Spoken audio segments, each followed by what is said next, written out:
Hello everyone, welcome back to Izubi.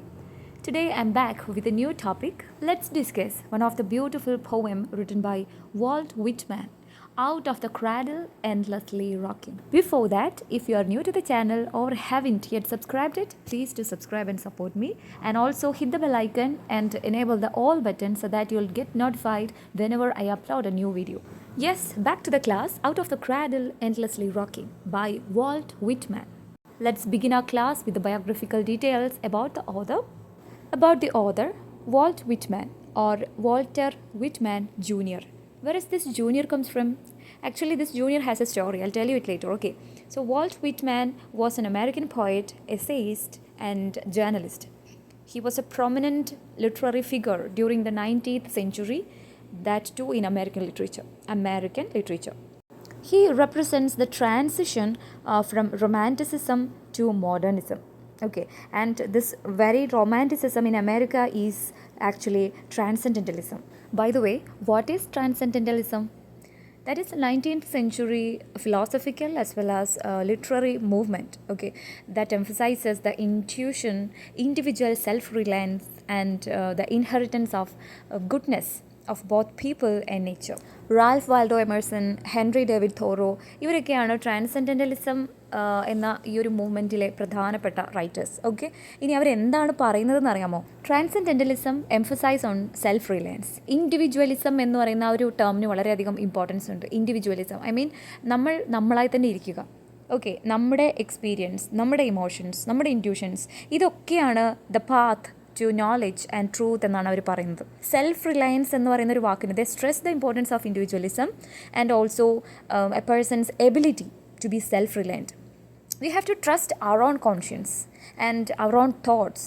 നമ്മുടെ സമൂഹത്തിൽ നമ്മൾ എങ്ങനെ ജീവിക്കണം എന്നുള്ള കുറച്ച് എക്സ്പെക്റ്റേഷൻസ് ഉണ്ട്. സോ അങ്ങനെ അതിൻ്റെ വഴിയിൽ ജീവിക്കാതെ we have to be our selves. നമ്മളായി ജീവിക്കുക, നമ്മുടെ ഇൻഡിവിജ്വാലിറ്റിക്ക് എതിരായിട്ടൊന്നും ചെയ്യാതിരിക്കുക, സെൽഫ് റിലയൻ്റ് ആയിട്ടിരിക്കുക. ഓക്കെ, സോ ആ ഒരു ഡിവിനിറ്റി, അതുപോലെ പ്രകൃതിക്കും വളരെയധികം പ്രാധാന്യം കൊടുക്കുന്നുണ്ട്. Nature was seen as sacred and also like a reflection of divine. So we have to be very close to nature. വളരെയധികം നാച്ചുറലായിട്ട് ജീവിക്കുക, നമ്മളായി ജീവിക്കുക. അതാണ് ട്രാൻസെൻഡൻ്റലിസം എന്ന് പറയുന്ന വർക്കിൽ. സിവിൽ ഡിസൊബീഡിയൻസ് എന്നൊരു വർക്കുണ്ട് അല്ലേ തോറോയുടെ. അതുപോലെ സെൽഫ് റിലയൻസ് പറയുന്ന എഡോണോയുടെ വർക്ക് ഉണ്ട്. ഈ വർക്ക്സിൻ്റെ ഒക്കെ തീം എന്ന് പറയുന്നത് സെൽഫ് റിലയൻസ് ആണ്. കാരണം ഇതിൻ്റെയൊക്കെ ഓതേഴ്സ് ആരാണ്? ട്രാൻസെൻഡൻ്റലിസ്റ്റുകളാണെന്ന് ഓർക്കുക. Whitman was also a transcendentalist writer, and he writes in both transcendentalism and realism. Okay, and he was known as the father of free verse, though he didn't found it. കണ്ടുപിടിച്ച ആളല്ല, but he was known as the father of free verse. കാരണം അദ്ദേഹത്തിൻ്റെ വർക്ക്സിൽ അത്രയും free വേഴ്സിനാണ് പ്രാധാന്യം കൊടുത്തിട്ടുള്ളത്. മാത്രമല്ല, അതുവരെ നിലനിന്നിരുന്ന സെൻറ്റിമെൻ്റലിസം അത് മാറ്റിയെടുത്തത് മോഡേണിസ്റ്റ് റൈറ്റേഴ്സാണ്. അതിലേറ്റവും മുന്നിൽ നിൽക്കുന്ന ആളും വിറ്റ്മാനാണ്. So he is considered as the father of free verse. See the quote, America's poet, he is America. This is said by Ezra Pound, the modernist writer, about Walt Whitman. അദ്ദേഹം America's പോയിറ്റാണ്. He is America. America തന്നെയാണ്, അമേരിക്കയുടെ representative ആണ്. അദ്ദേഹത്തിൻ്റെ life ടൈമിൽ ഒരുപാട് controversial ആയിട്ടുള്ള സംഭവങ്ങൾ നടന്നിട്ടുണ്ട്. അതിലൊന്നാണ് ലീവ്സ് ഓഫ് ഗ്രാസസ് എന്ന് പറയുന്ന അദ്ദേഹത്തിൻ്റെ ഒരു വർക്ക്. അത് ഇറങ്ങിയ സമയത്ത് വളരെയധികം ക്രിട്ടിസൈസ് ചെയ്യപ്പെട്ടിരുന്നു. ബട്ട് അമേരിക്കൻ ലിറ്ററേച്ചറിനെ റെപ്രസെൻറ്റ് ചെയ്യുന്ന one of the notable works ആയിട്ട് പിന്നീട് മാറുകയാണ് ലീവ്സ് ഓഫ് ഗ്രാസസ്. ഇന്ന് നമ്മൾ പഠിക്കാൻ പോകുന്ന out of the cradle endlessly rocking എന്ന ഈ പോയട്രി പോലും ലീവ്സ് ഓഫ് ഗ്രാസസ് എന്ന കളക്ഷനിൽ നിന്നും എടുത്തതാണ്. Okay, he represents the transition from romanticism to modernism. ഞാൻ പറഞ്ഞു, romanticism in America is transcendentalism. പ്രകൃതിയുമായിട്ട് ബന്ധപ്പെടുത്തിയിട്ടാണ് പിന്നീട് ബീയിങ് സെൽഫ് റിലയൻറ്റ് അല്ലെങ്കിൽ ഇൻഡിവിജ്വൽ എന്ന് പറയുന്ന ഇൻഡിവിജ്വലിസത്തിനൊക്കെ പ്രാധാന്യം കൊടുത്തുകൊണ്ട് അതിലേക്കൊരു ട്വിസ്റ്റ് വരുന്നത്. So Whitman is a part of transcendentalism and romantic കവിതകളുടെ സ്പെഷ്യാലിറ്റീസ് അദ്ദേഹത്തിൻ്റെ കവിതകളിലൊക്കെ നമുക്ക് കാണാൻ പറ്റും. The elements of nature, imageries etcetera. He was born on May 31st, 1819, Huntington, New York, US. And he died on March 26, 1892 at the age of 72 in Camden, New Jersey, US. ജനിക്കുന്നതും മരിക്കുന്നതും അമേരിക്കയിൽ തന്നെയാണ്, but different places. ആ ഒരു വർഷം നിങ്ങളൊന്ന് just ഓർക്കുക. അതൊരു fancy number പോലെയുണ്ട് അല്ലേ? കാരണം May 31, March 26, May March 2 M തുടങ്ങുന്ന മാസങ്ങളാണ് then 1819 and 1892. 19 തല തിരിച്ചിട്ട് ഒരു നമ്പർ കൂടെ കൂട്ടിയാൽ മരണപ്പെടുന്ന വർഷമായി. അങ്ങനെയൊക്കെ കണക്ട് ചെയ്ത് പഠിക്കുക കേട്ടോ. അദ്ദേഹത്തിൻ്റെ full name Walter Whitman junior എന്നാണെന്ന് നമ്മൾ നേരത്തെ പഠിച്ചു. And that junior has a story, അത് പിന്നീട് പറയാമെന്ന് പറഞ്ഞു. ആ സ്റ്റോറിയാണ് ഇവിടെ പറയാൻ പോകുന്നത്. Look at his parents name, Walter and Louisa Van Velsor Whitman. Walter Whitman എന്നാണ് അദ്ദേഹത്തിൻ്റെ ഫാദറിൻ്റെ name, and Louisa Van Velsor എന്നാണ് അമ്മയുടെ പേര്. Actually he was named after his father. അച്ഛൻ്റെ പേര് തന്നെയാണ് മകനിട്ടിരിക്കുന്നത്. അതുകൊണ്ടാണ് അതിന് ഒന്ന് ഡിഫറൻഷ്യേറ്റ് ചെയ്യാൻ വേണ്ടി ജൂനിയർ എന്ന് കൂട്ടിച്ചേർത്തത്. ഓക്കെ, ലൂയിസ വാൻ വെൽസർ എന്നാണ് അമ്മയുടെ പേര്. അതിൽ വെൽസർ എന്ന പേര് നിങ്ങളൊന്ന് നോട്ട് ചെയ്യണം, നമുക്കത് ആവശ്യമുണ്ട്. Okay, he was nicknamed Walt to distinguish him from his father.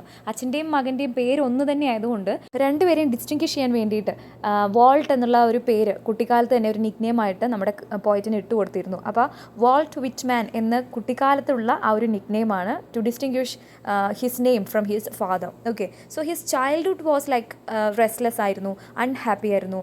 Families difficult financial struggles ഒക്കെ നേരിട്ട് കണ്ടറിഞ്ഞ് വളർന്ന ഒരു സിറ്റുവേഷൻ ഉണ്ടായിരുന്നു. And at the age of 11, he ended his formal schooling to go to work and support his financially struggling family. കുടുംബത്തിൻ്റെ ഒരു financial ക്രൈസിസിനെ support ചെയ്യാനായിട്ട് അദ്ദേഹം പല ജോലികളും ചെയ്യുന്നുണ്ട്. ലൈക്ക് ടൈപ്പിസ്റ്റായിട്ടും ജേർണലിസ്റ്റായിട്ടും എഡിറ്ററായിട്ടും ടീച്ചറായിട്ടും ട്യൂഷൻ ടീച്ചറായിട്ടും ഈവൻ അല്ലാതെയുള്ള ജോലികളടക്കം അദ്ദേഹം ചെയ്യുന്നുണ്ട്. In the later years, he founded a newspaper called Long Islander News. Long Islander News. ഇപ്പോൾ അത് എക്സിസ്റ്റ് ചെയ്യുന്നില്ല കേട്ടോ. Walter Whitman had a pen name, Mose Velsor. Mose Velsor. See, ഞാൻ നേരത്തെ പറഞ്ഞിരുന്നു അമ്മയുടെ പേരിൽ ഒരു വെൽസർ നോട്ട് ചെയ്യാൻ പറഞ്ഞിരുന്നു അല്ലേ, ആ വെൽസർ ആണ് ഇവിടെ. He took the name Velsor from his mother's family name. Okay, see, ഈ പെൻ നെയിം അദ്ദേഹം officially throughout his life use ചെയ്തിട്ടില്ല കേട്ടോ.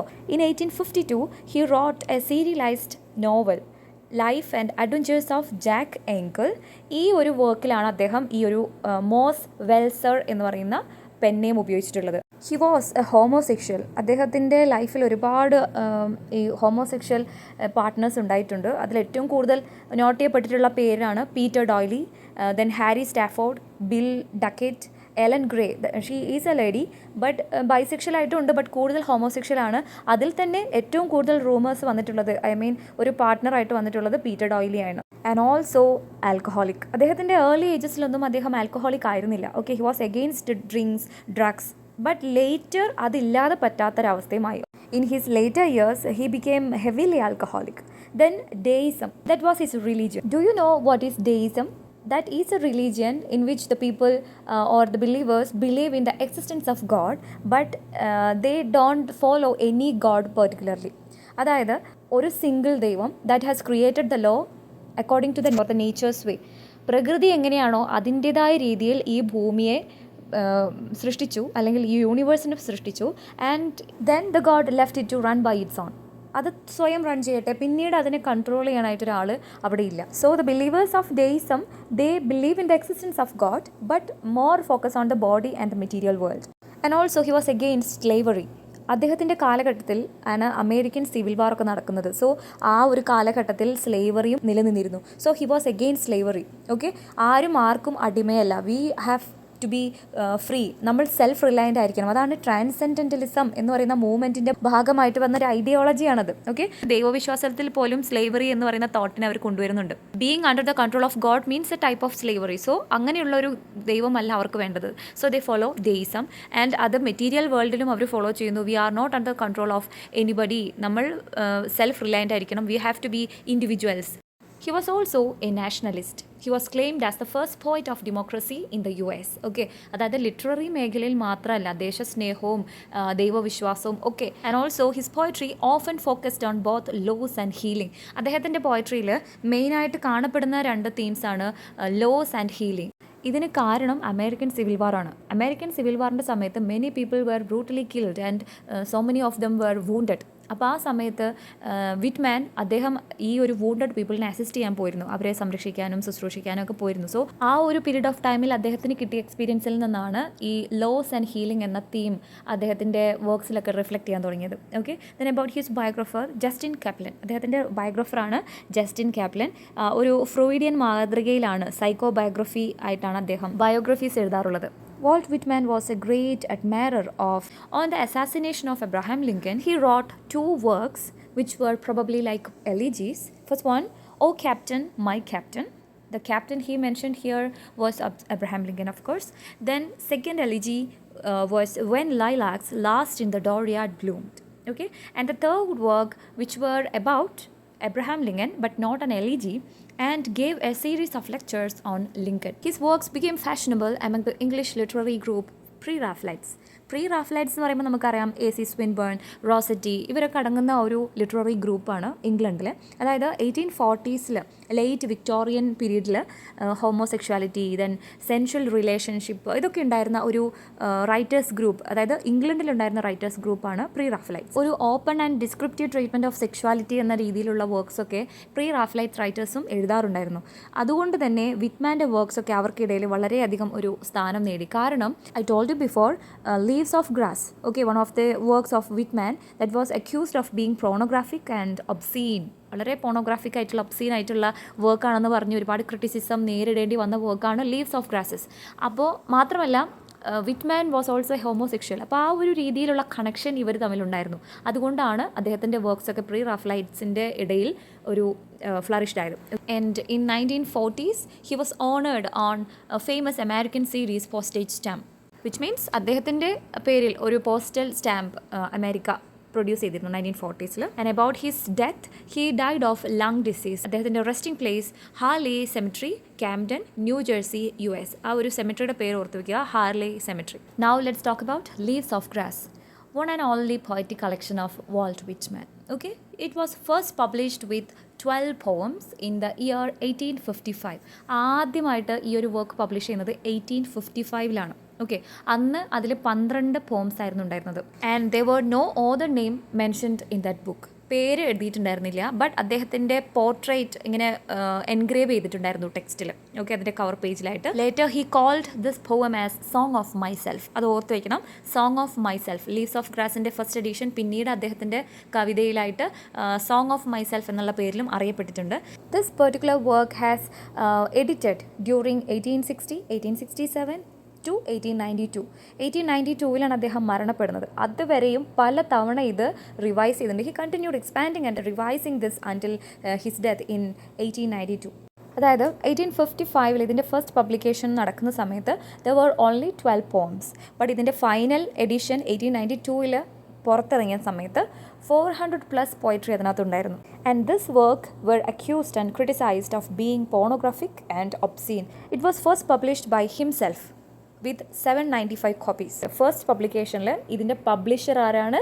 വോൾട്ട് വിറ്റ്മാൻ തന്നെയാണ്. 795 കോപ്പീസോടുകൂടി ഇത് പബ്ലിഷ് ചെയ്യുന്നത്. Then he received it strongest praise from Ralph Waldo Emerson. നല്ലതായിട്ട് ഒരു review ഈ ഒരു വർക്കിനെ കുറിച്ച് പറഞ്ഞത്, സ്ട്രോങ്ങസ്റ്റ് പ്രൈസ് ആയിട്ട് കിട്ടിയിട്ടുള്ളത് റാൽഫ് വാൾഡോ എമേഴ്സൺ ആണ്. അദ്ദേഹം ഈ വർക്കിനെ പറഞ്ഞത് വിറ്റ് ആൻഡ് വിസ്ഡം എന്നാണ്. ഈ പോയട്രിയെക്കുറിച്ച് അദ്ദേഹം പറഞ്ഞതാണ് wit and wisdom. Then critic William Michael Rossetti considered Leaves of Grass a classic along the lines of the work of William Shakespeare, Dante Alighieri.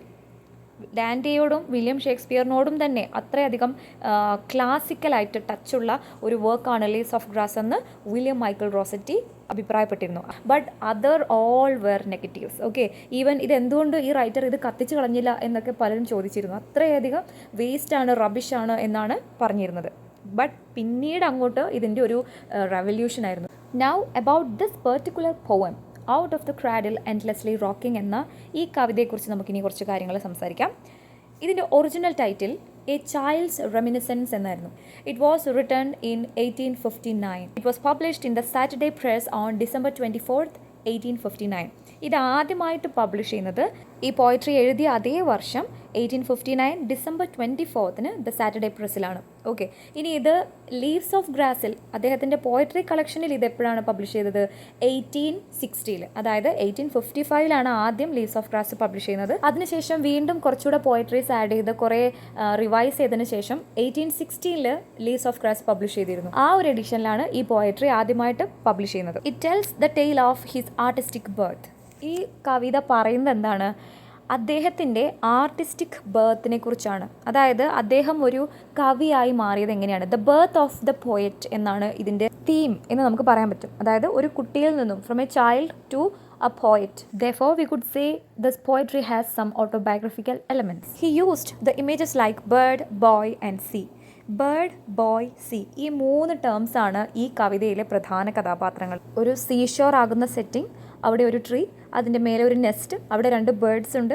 ആ ബേർഡ്സിൻ്റെ സൗണ്ട് കേട്ട് ഒരു ചൈൽഡ് അങ്ങോട്ട് വരുന്നു, അതിനെ കുറേ നേരം വിറ്റ്നസ് ചെയ്തുകൊണ്ട് നിൽക്കുന്നു. ആ സമയത്താണ് കുട്ടിക്ക് ബർത്ത് ഓഫ് ദ പോയറ്റ് എന്ന് പറയുന്ന പ്രൊസീജിയർ നടക്കുന്നത്.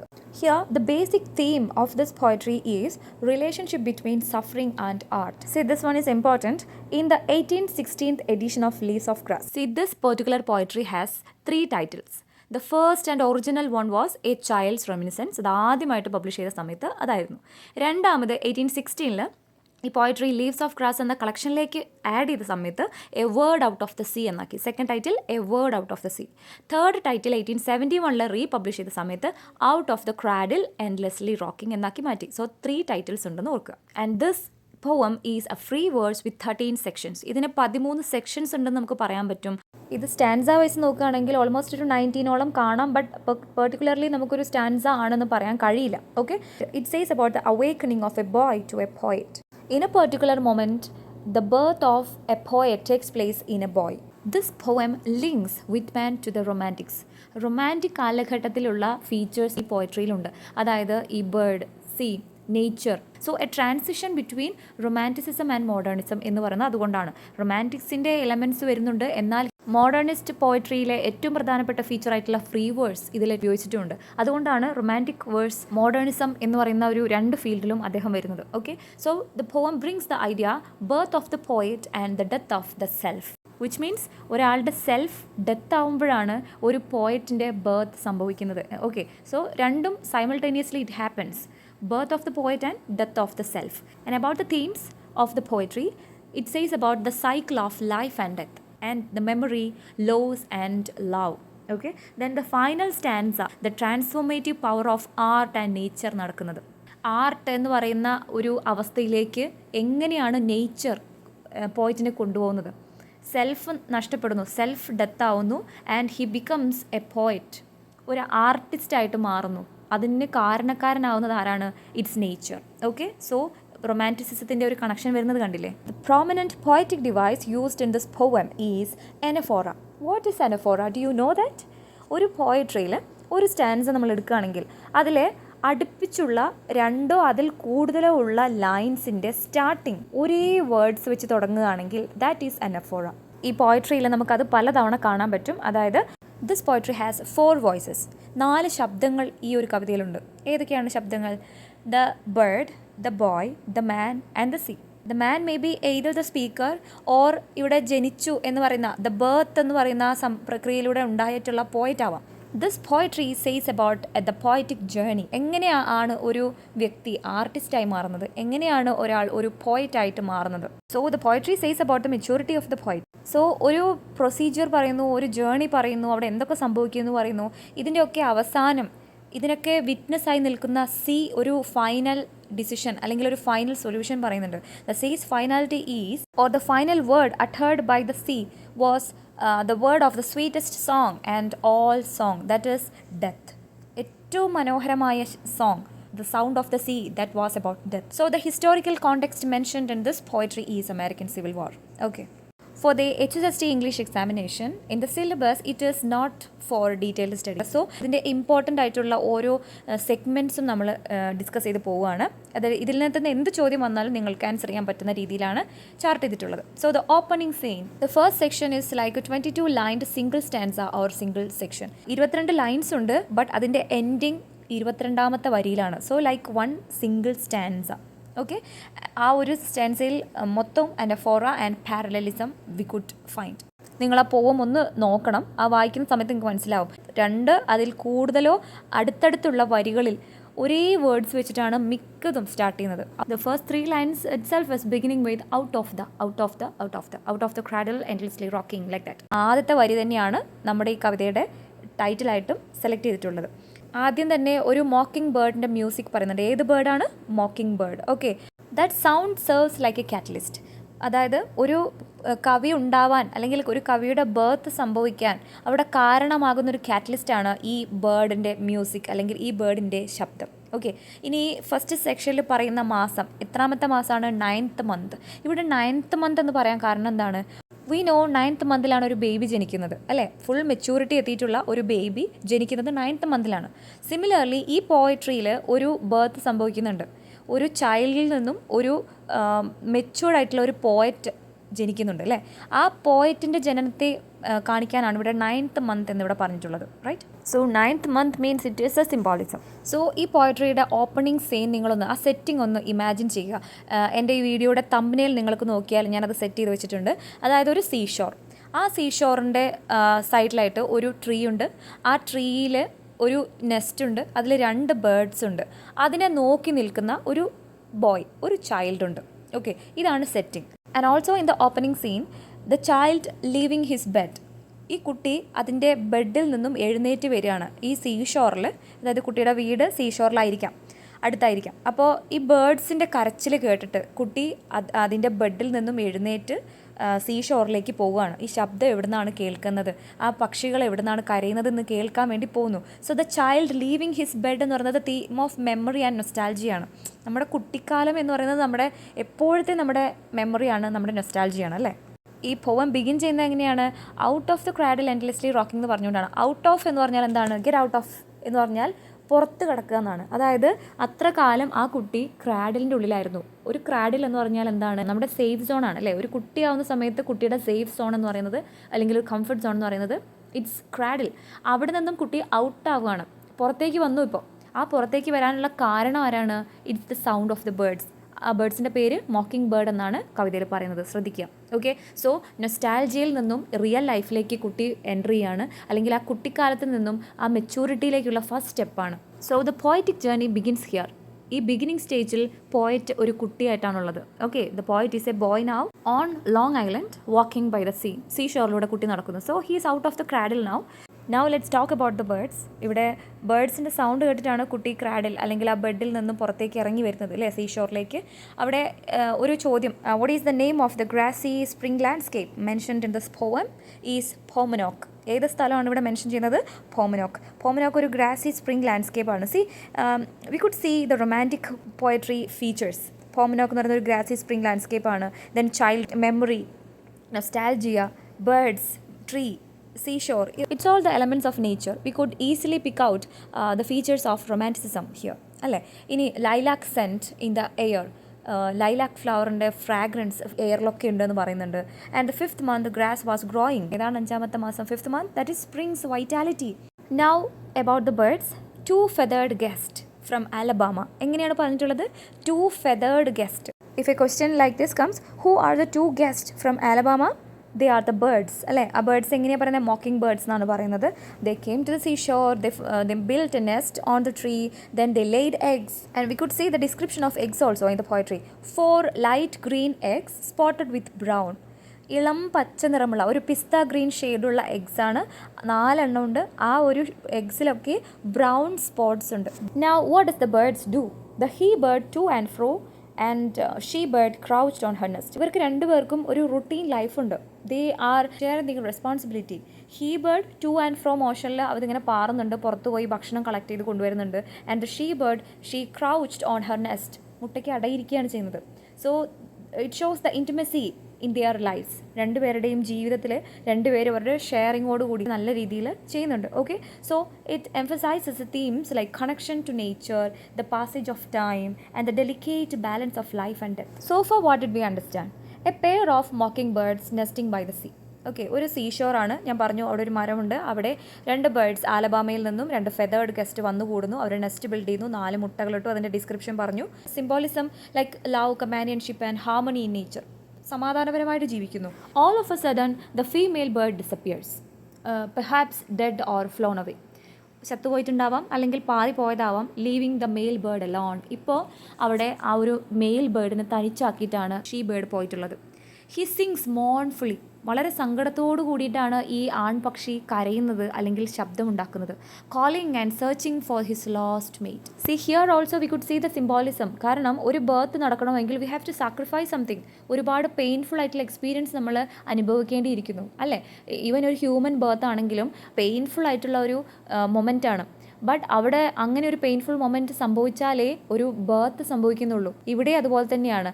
അതായത് തൻ്റെ ഇണയെ തിരഞ്ഞു പോയിട്ടുണ്ടെങ്കിൽ ഈ കുട്ടികൾക്ക് ചൂട് ലഭിക്കില്ല, മുട്ട വിരിയില്ല.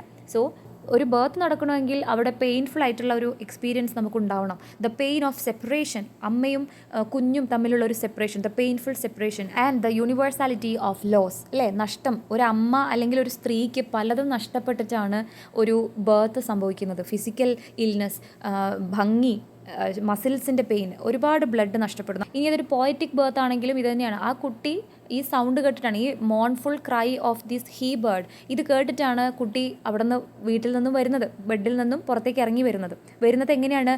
ബെയർ ഫൂട്ടഡ് എന്ന് പറയുന്നുണ്ട്. നമ്മൾ ജനിക്കുന്നതും അങ്ങനെ തന്നെയാണ്, അല്ലേ? ബെയർ ഫൂട്ടഡ്, നേക്കഡ് ആയിട്ടാണ് നമ്മൾ ജനിക്കുന്നത്. ഇനി ഈ പോയട്രിയിൽ പറയുന്ന ആ ഒരു പോയറ്റിക് ബർത്തിൻ്റെ സെപ്പറേഷൻ, അതെങ്ങനെയാണ് ഇവിടെ കണക്ട് ചെയ്യാൻ പറ്റുക? ഇറ്റ്സ് എ സിംബോളിസം വേർ ഒരു ചൈൽഡാണ് മെച്ചുവേർഡ് പോയറ്റായി മാറുന്നത്. The pain of separation happens from the childishness, കുട്ടിത്വം, ചൈൽഡ്ഹുഡ് എക്സ്പീരിയൻസ് നമുക്ക് നഷ്ടപ്പെടുമ്പോഴാണ് നമ്മളൊരു മുതിർന്ന വ്യക്തിയായി മാറുന്നത്. അവിടെയും നമുക്കൊരു സെപ്പറേഷൻ ഉണ്ട്. We are separating our childhood memories or our childishness from our life. ആ ഒരു സന്തോഷം നിറഞ്ഞ കാലഘട്ടം, ചൈൽഡ്ഹുഡ് മെമ്മറീസ്, നൊസ്റ്റാൾജിക് മെമ്മറീസ് ഒക്കെ നമ്മൾക്ക് എന്താണ് പിന്നീട് ലോസ് ആയി മാറുകയാണ്. So again it connects the universality of loss. Now the boy's awakening. അടുത്തതായിട്ട് കവിതയിൽ ഈ കുട്ടി എങ്ങനെയാണ് ഒരു മെച്ചുവേർഡ് പോയറ്റായിട്ട് അവേക്കൺ ചെയ്യുന്നത്? He feels the bird's grief deeply as though it is speaking directly to him. Mournful ആയിട്ടുള്ള കരച്ചിൽ കേട്ടിട്ടാണ് ഈ കുട്ടി വീട്ടിൽ നിന്നും ബെയർ ഫൂട്ടഡ് ആയിട്ട് സീഷോറിലേക്ക് ഇറങ്ങി പോകുന്നത്. So he feels it deeply. Okay, as though ആ പക്ഷി തന്നോട് നേരിട്ട് എന്തോ വിഷമം പറയുന്നത് പോലെ കുട്ടിക്ക് ഫീൽ ചെയ്യുന്നു. So it is the beginning of the boy's deep awareness of love and sorrow. Not only this child, every children will be unaware of this love and separation. അവരാരും ഇതിനെക്കുറിച്ച് ബോധേഡായിരിക്കില്ല. ബട്ട് അറ്റ് ദിസ് മൊമെൻറ്റ് ഈ ഒരു mocking ബേർഡിൻ്റെ mournful cry, ഇവിടെ ആ സൗണ്ടാണ് catalytic ഏജൻറ്റായി മാറുന്നത് നേരത്തെ പറഞ്ഞിരുന്നു, അല്ലേ? അപ്പോൾ ലവ് ആൻഡ് സെപ്പറേഷനെ കുറിച്ചുള്ള ഡീപ്പ് അവെയർനെസ് കുട്ടിക്ക് അപ്പോൾ കിട്ടുകയാണ് ആ മൊമെൻറ്റിൽ. An understanding of love, loss and the inevitability of death. So the boy learns that love is inseparable from loss. Next, the role of nature. ഈ കവിതയിൽ നേച്ചറിൻ്റെ റോൾ എന്താണ്?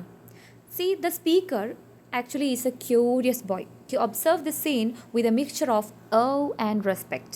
So the boy feels the entire sea, sky and the shore is joining in the bird's lament. ഈ പ്രകൃതിയെല്ലാം, അത് കടലായിക്കോട്ടെ, ആകാശമായിക്കോട്ടെ, കടൽക്കരയായിക്കോട്ടെ, ഇതെല്ലാം തന്നെ ഈ ബേർഡിൻ്റെ ഈ ഒരു ലമെൻറ്റിൽ പങ്കുചേരുന്നുണ്ട് എന്നുള്ള സത്യം മനസ്സിലാക്കുകയാണ്. The sea repeats the word death death death, teaching the boy its eternal message. Repeatedly ആ ഒരു 3 വാക്ക്, റെപ്പറ്റീഷൻ എന്നുള്ളൊരു പോയറ്റിക് ഡിവൈസ് ഇവിടെ വളരെയധികം പ്രസക്തമാണ്. പലയിടത്തും ഈ ഒരു റെപ്പറ്റീഷൻ വരുന്നുണ്ട്. Okay, so the sea as a solution എന്താണ് പറയുന്നത്? We all have to die. So separation എന്ന് പറയുന്നത് ഇത് കുറച്ച് നാളത്തെ മാത്രമുള്ളൊന്നല്ല. We all have to be separated from the life, from this world. So ഇത് അങ്ങനെ ഒരു സെപ്പറേഷൻ ആണെന്ന് കാണുക. ബിക്കോസ് ഇതിലും വലിയൊരു സെപ്പറേഷൻ നമ്മുടെ ലൈഫിൽ വരാനുണ്ട്. That is death. ഡെത്തിനെക്കുറിച്ചുള്ള ഒരു എറ്റേണൽ മെസ്സേജാണ് ഈ ബോയ്ക്ക് സീ പറഞ്ഞു കൊടുക്കുന്നത്, even to the bird also. So he realises that nature carries eternal truth. പ്രകൃതിയാണ് സത്യം. പ്രകൃതി നമ്മളോട് പറയുന്നതും സത്യം തന്നെയാണ്. എന്താണ് ആ സത്യം? Love and loss are inseparable and the death is a universal truth. മരണം ഒരു പ്രപഞ്ച സത്യമാണ്, അതും നമുക്ക് പറഞ്ഞു തരുന്നത് പ്രകൃതിയാണ്.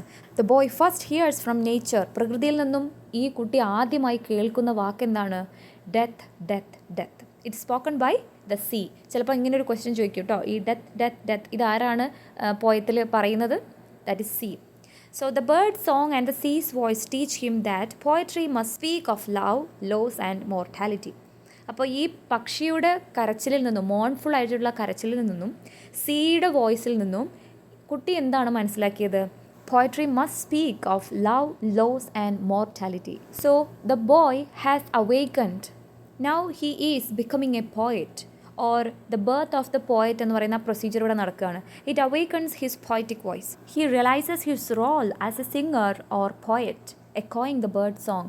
ആ ബേർഡ് മോൺഫുള്ളി പാടുന്ന പാട്ടിനെ പോലെ എക്കോ ചെയ്ത് കൂടെ പാടേണ്ട ഒരാളാണ് ഞാൻ എന്ന് ബോയ്ക്ക് തോന്നുകയാണ്.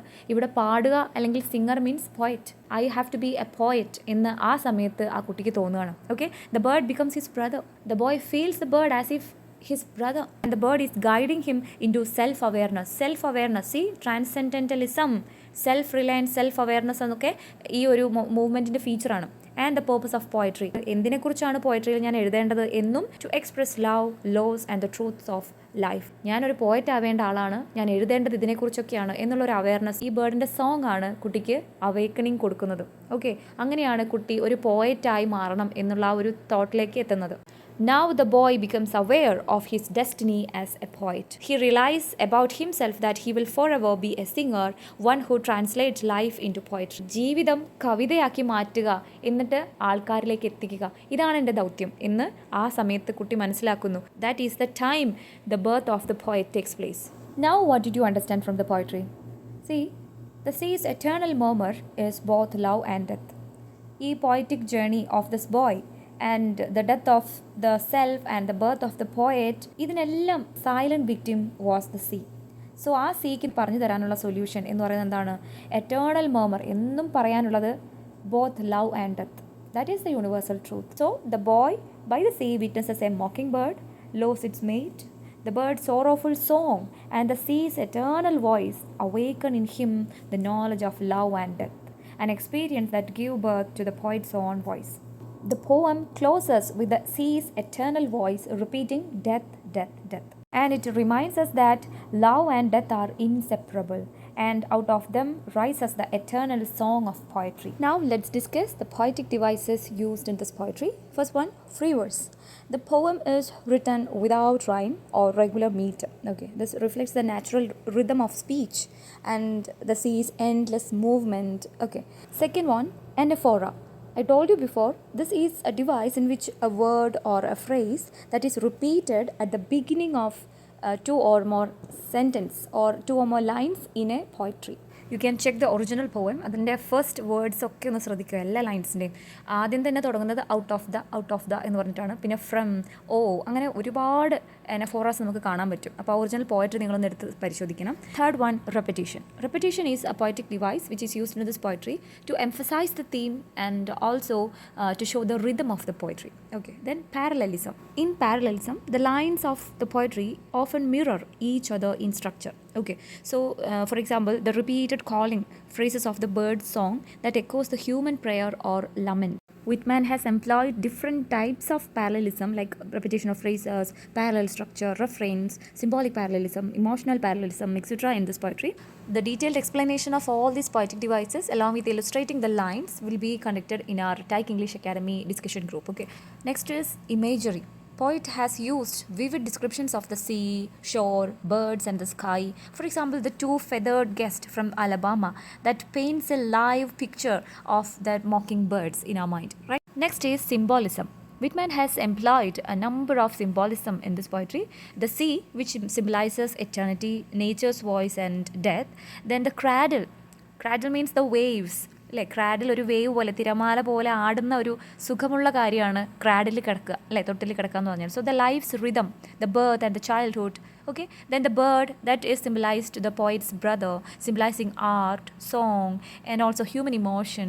Then the bird's lost mate, that is love and loss. Okay, there are many other symbolism. Next is personification. Poet has personified nature and the sea. They are given human qualities like the sea whispers the word death. Okay, the whispering, that is something related to human beings, right? Then the bird's song is presented as if it is speaking to the boy. Next is alliteration and assonance. Both are the repetition of consonant and vowel sounds that create musical quality to the poetry. For example, the line low hanging moon, oh motionless land, oh silent sea. ഈ ഒരു വരിയിൽ രണ്ടും employed ആണ്. For example alliteration എടുക്കുകയാണെങ്കിൽ silent sea, low land. ഇനി അസോനൻസിൻ്റെ example ആണെങ്കിൽ O motionless land, O silent sea, that O sound is repeating. Okay, next is apostrophe, which means direct addressing of somebody in the poetry. Here, direct address to natural elements like the sea, the bird and the even death is directly addressed, right? This makes the poem feel like a dialogue between the poet and the nature, right? Next comes enjambment. Enjambment is poetic device which means the sentences run over multiple lines, creating a flow like a wave-like rhythm. You can check the first few lines of this poetry. അതിൽ 22ാമത്തെ വരിയിലാണ് ഒരു full stop നമുക്ക് കാണാൻ കഴിയുക. ബാക്കിയെല്ലാം ഓരോ punctuation mark വെച്ച് അടുത്ത വരിയിലേക്ക് കണക്റ്റഡ് ആണ്. So that connection is called enjambment, right? Next is contrast. Contrast, as the word says, there are some contrastic elements or contrastic ideology used in this poetry, like love versus loss, life versus death, childhood innocence versus matured understanding, etc. Next is onomatopoeia. Poetic device നമുക്ക് അറിയാമല്ലോ, അതായത് sound അതേപോലെ തന്നെ repeat ചെയ്യുന്ന ചില വാക്കുകളുണ്ടാവും. Sea sounds, then bird cries that suggest through the rhythm and sound. Okay. Next is epiphany. Epiphany means a sudden realization. Here the boy experiences a spiritual awakening. He discovers his poetic voice through the bird's sorrow and also the sea's eternal chant. Okay, so all these devices are used in this poetry. A detailed explanation of all these will be conducted in the discussion session of Tyche English Academy. Alright, how was the class today? Did you like it? ഇതിൻ്റെ PDF നോട്ട്സും അതുപോലെ ഇതിൽ നിന്നും ചോദിക്കാൻ chance ഉള്ള പരമാവധി MCQസും ടൈക്ക് English അക്കാഡമിയുടെ official Telegram ചാനലിൽ ലഭ്യമായിരിക്കും. അതിൻ്റെ link ഞാൻ ഡിസ്ക്രിപ്ഷനിലും കമൻറ്റ് ബോക്സിലും കൊടുക്കാം. ഒഫീഷ്യൽ ടെലഗ്രാം ചാനലിൽ ജോയിൻ ചെയ്താൽ നിങ്ങൾക്ക് HSST ഇംഗ്ലീഷുമായിട്ട് ബന്ധപ്പെട്ടിട്ടുള്ള ക്ലാസ്സസ്, MCQs, PDF നോട്ട്സ് ഒക്കെ ഫ്രീ ആയിട്ട് ലഭിക്കുന്നതായിരിക്കും. ഇനി HSST ഇംഗ്ലീഷിൻ്റെ ഒരു പ്രൊഫഷണൽ ആയിട്ടുള്ള കോച്ചിങ് നിങ്ങൾക്ക് ആവശ്യമുണ്ടെങ്കിൽ ഞങ്ങളുടെ ഓൺലൈൻ സ്ഥാപനമായ ടൈക്ക് ഇംഗ്ലീഷ് അക്കാഡമിയിലേക്ക് ജോയിൻ ചെയ്യാവുന്നതാണ്. സെപ്റ്റംബർ 1 മുതൽ നമ്മൾ ക്ലാസ് സ്റ്റാർട്ട് ചെയ്തിട്ടുണ്ട്. മന്ത്ലി പേയ്മെൻറ്റ് മോഡാണ്. മന്ത്ലി 1000 റുപ്പീസാണ് ഫീസ് വരുന്നത്. സോ ആർക്കും ഒരു ബേർഡൻ ആവില്ല ഫീസിൻ്റെ കാര്യത്തിൽ. സോ നിങ്ങൾക്ക് കോഴ്സിനെ കുറിച്ചുള്ള ഡീറ്റെയിൽസ് കൂടുതലായിട്ട് അറിയണമെങ്കിൽ സ്ക്രീനിൽ കാണുന്ന നമ്പറിലേക്ക് കോൺടാക്ട് ചെയ്യുക. അപ്പോൾ ഇന്നത്തെ ക്ലാസ് ഇഷ്ടപ്പെട്ടെങ്കിൽ ലൈക്ക് ചെയ്യാൻ മറക്കരുത് കേട്ടോ. ഒപ്പം സുഹൃത്തുക്കൾക്കും ആവശ്യക്കാർക്കൊക്കെ ഷെയർ ചെയ്ത് കൊടുക്കുക. ചാനൽ സബ്സ്ക്രൈബ് ചെയ്യണം. ഇനിയും HSST റിലേറ്റഡ് ആയിട്ടുള്ള ടോപ്പിക്സ് ഞാൻ ക്ലാസ് ഇടുന്നതാണ്. അപ്പോൾ അടുത്തൊരു ക്ലാസ്സുമായി അടുത്ത വീഡിയോയിൽ കാണാം. ബൈ.